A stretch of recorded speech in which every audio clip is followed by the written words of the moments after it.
త్వరలో జరగబోయే కేంద్ర కేబినెట్ విస్తరణ ఏపీ రాజకీయాల్లో కీలక మార్పులు తీసుకురానున్నాయా? బీజేపీ కోటాలో ఊహించని ట్విస్టులు ఎదురవుతున్నాయా? ఏపీ నుండి ఆ నేతకు కేంద్రంలో ప్రమోషన్ వస్తోందంటూ జరుగుతున్న ప్రచారం నిజమేనా? ఇంతకీ ఎవరా లక్కీ లీడర్? ఈ స్టోరీలో చూద్దాం.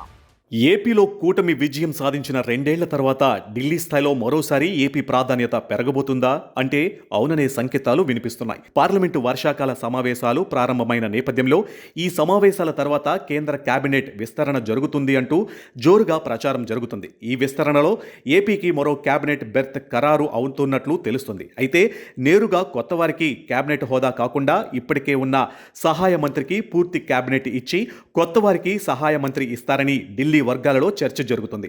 అలా జరిగితే ఏ సహాయ మంత్రికి లక్కీ ఛాన్స్ దక్కనుంది? కొత్త సహాయ మంత్రిగా ఎవరు జాక్పాట్ కొట్టబోతున్నారు అనేది ఇప్పుడు ఏపీ రాజకీయాలలో సస్పెన్స్గా మారింది. ఏపీ కోటాలో ప్రస్తుతం టీడీపీ నుంచి కేంద్ర మంత్రిగా రామ్మోహన్ నాయుడు ఉంటే, సహాయ మంత్రులుగా టీడీపీ నుంచి పెమ్మసాని చంద్రశేఖర్, బీజేపీ నుండి భూపతిరాజు శ్రీనివాస్ వర్మ ఉన్నారు. అయితే కొత్తగా రాజమండ్రి ఎంపీ పురంధేశ్వరి కూడా కేంద్ర కేబినెట్లో చోటు దక్కించుకుంటారని ప్రచారం జరుగుతూ ఉండగా, అనకాపల్లి ఎంపీ సీఎం రమేష్ కూడా తన ప్రయత్నాలు తాను చేస్తున్నట్లు తెలుస్తుంది. వీరిద్దరూ బీజేపీ నేతలే. అయితే ఒకరికి సహాయ మంత్రి పదవి ఇవ్వడం ఖాయమని తెలుస్తున్నప్పటికీ సహాయ మంత్రిగా ఉన్నవారికి పూర్తి కేంద్ర మంత్రి బాధ్యతలు దక్కుతాయనే టాక్ వినిపిస్తుంది. టీడీపీ నుండి కేంద్ర మంత్రి రామ్మోహన్ నాయుడు ఉండడంతో బీజేపీ నుండి కేంద్ర ఉక్కు, భారీ పరిశ్రమల శాఖ సహాయ మంత్రి భూపతిరాజు శ్రీనివాస్ వర్మకు ఈసారి పూర్తి స్థాయి కేబినెట్ మంత్రి హోదా దక్కబోతుందనే రాజకీయ విశ్లేషణలు గట్టిగా వినిపిస్తున్నాయి. బీజేపీ వర్మకు ప్రమోషన్ వెనుక ఢిల్లీ పెద్దలు వేసిన లెక్కల కారణం ఏపీలోని సామాజిక సమీకరణాలని తెలుస్తుంది. రాష్ట్ర బీజేపీ మాజీ అధ్యక్షురాలు దగ్గుబాటి పురంధేశ్వరి కేంద్ర కేబినెట్ రేసులో ఉన్నట్లు ప్రచారం సాగినప్పటికీ ఇక్కడే ఒక పెద్ద ట్విస్ట్ నెలకొంది. ఇప్పటికే కూటమి భాగస్వామ్యం పక్షం టీడీపీ నుంచి కమ్మ సామాజిక వర్గానికి చెందిన పెమ్మసాని చంద్రశేఖర్ కేంద్ర సహాయ మంత్రిగా ప్రాతినిధ్యం వహిస్తున్నారు. ఒకవేళ బీజేపీ నుంచి కూడా అదే సామాజిక వర్గానికి చెందిన పురంధేశ్వరికి కేబినెట్ హోదా ఇస్తే రాష్ట్రంలో కుల సమతుల్యత దెబ్బతింటుందనే విమర్శలు వస్తాయని, ఈ సామాజిక చిక్కుముడిని విప్పేందుకే అధిష్టానం శ్రీనివాస్ వర్మ వైపు మొగ్గు చూపుతున్నట్లు తెలుస్తుంది. అంతేకాదు, గోదావరి జిల్లాల్లో కూటమి విజయానికి వెన్నుముకగా నిలిచిన క్షత్రియ సామాజిక వర్గానికి ఈ నిర్ణయం ద్వారా పెద్దపీట వేయాలని అధిష్టానం భావిస్తున్నట్లు టాక్ వినిపిస్తుంది.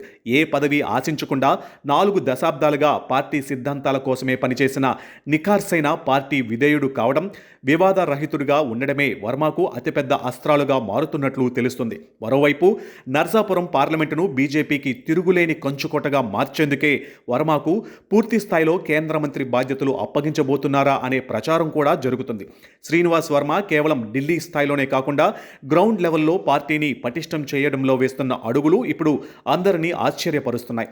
నర్సాపురం పార్లమెంటు పరిధిలో మొదటి నుంచి పార్టీ కోసం నమ్ముకుని కష్టపడిన బీజేపీ శ్రేణులకు నామినేటెడ్ పోస్టుల కేటాయింపులో పూర్తి న్యాయం జరిగేలా ఆయన పనిచేస్తున్నారు. కూటమిలోని టీడీపీ, జనసేన ఎమ్మెల్యేలు అందరినీ కలుపుకుపోతూ రాజకీయంగా ఎలాంటి విభేదాలు రాకుండా బ్యాలెన్స్ చేస్తూ కేవలం పదవులే కాకుండా ఆర్థికంగా దెబ్బతిన్న పార్టీ క్యాడర్ నిలదొక్కునేలా కాంట్రాక్టుల కేటాయింపుల్లోనూ కార్యకర్తలకు ప్రాధాన్యత ఇస్తూ సరికొత్త వ్యూహంతో ముందుకు వెళుతున్నారట బీజేపీ వర్మ. స్థానిక నాయకత్వాన్ని ఇంతలా కాపాడుకోవడం వల్లే అధిష్టానం ఆయనపై మరింత నమ్మకం పెట్టుకుందంటున్నారు విశ్లేషకులు. కేంద్ర మంత్రి హోదాలో ఉండి కూడా ఎలాంటి హంగామా లేకుండా సామాన్య కార్యకర్తలా తిరిగే వర్మ వ్యవహార శైలికి కమలం అధిష్టానం వద్ద 100కి 100 మార్కులు పడ్డాయి. పార్టీ ఏపీ అధ్యక్షుడు వివిఎన్ మాధవ్తో కలిసి రాష్ట్ర వ్యాప్తంగా పర్యటిస్తూ క్యాడర్లో జోష్ నింపడమే కాకుండా కేరళ అసెంబ్లీ ఎన్నికల బరిలోనూ జాతీయ నాయకత్వం ఆదేశాల మేరకు క్షేత్రస్థాయిలో శ్రమించి తన విధేయతను చాటుకున్నారు. ఇక డెవలప్మెంట్ విషయానికి వస్తే ఏపీ సెంటిమెంట్తో ముడిపడి ఉన్న వైజాగ్ స్టీల్ ప్లాంట్ సంక్షోభంపై నిరంతరం సమీక్షలు నిర్వహిస్తూ గరిష్ట ఉత్పత్తి సాధించేలా ప్యాకేజీల రూపకల్పనలో ఆయన చూపిన చొరవ కేంద్రం దృష్టిని ఆకర్షించింది. కడప కొత్త స్టీల్ ప్లాంట్కు అడుగులు వేయడంతో పాటు సొంత నియోజకవర్గమైన నరసాపురం పార్లమెంటుకు 1000 కోట్ల జాతీయ రహదారులు, దశాబ్దాల కళ అయిన Kotipalli Narasapuram railway line project పనులను పరుగులు పెట్టించడంలో వర్మ సక్సెస్ అయ్యారు. అమృత్ భారత్ కింద నరసాపురం స్టేషన్ అప్గ్రేడేషన్, వందే భారత్ రైలు హోల్డింగ్ అనే కొత్త రైళ్లు తీసుకురావడంతో సామాన్య ప్రజలు కూడా మార్కులు కొట్టేశారట వర్మ. ఆయన అందుబాటులో ఉన్నా లేకపోయినా భీమవరంలో పార్టీ కార్యాలయం నుంచి పార్టీ కేడర్కు, ప్రజలకు సిబ్బంది ద్వారా అనేక పనులు చక్కబెట్టిస్తూ ఉండడంలో కూటమి నేతలు కూడా వర్మ పనితనాన్ని వాడుకుంటూ మరింత బలోపేతం అవుతున్నారు.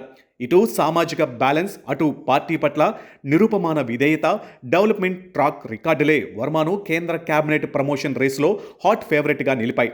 రాష్ట్ర అధ్యక్షుడు మాధవ్తో కలిసి ఏపీలో కమలం జెండాను మరింత బలంగా రెపరెపలాడించేందుకు ఢిల్లీ పెద్దలు తీసుకున్న ఈ ముందస్తు వ్యూహం ఏపీ రాజకీయాలలో కొత్త సమీకరణాలకు దారితీయబోతుంది. మరి మోదీ కేబినెట్ విస్తరణలో శ్రీనివాస్ వర్మ మెడలో పూర్తి స్థాయి కేంద్ర మంత్రి అలంకారం పడడం ఖాయమేనా లేదా అనేది చూడాలి. మొత్తానికి ఢిల్లీ వేదికగా జరగబోతున్న మోదీ కేబినెట్ విస్తరణ వార్తలు ఏపీ కమలం తోటలో తీవ్ర ఉత్కంఠ రేపుతున్నాయి. మరి భూపతిరాజు శ్రీనివాస్ వర్మ ప్రమోషన్పై అఫీషియల్ సీల్ ఎప్పుడు పడుతుందో తెలియాలంటే మరికొద్ది రోజులు వెయిట్ చేయాల్సిందే.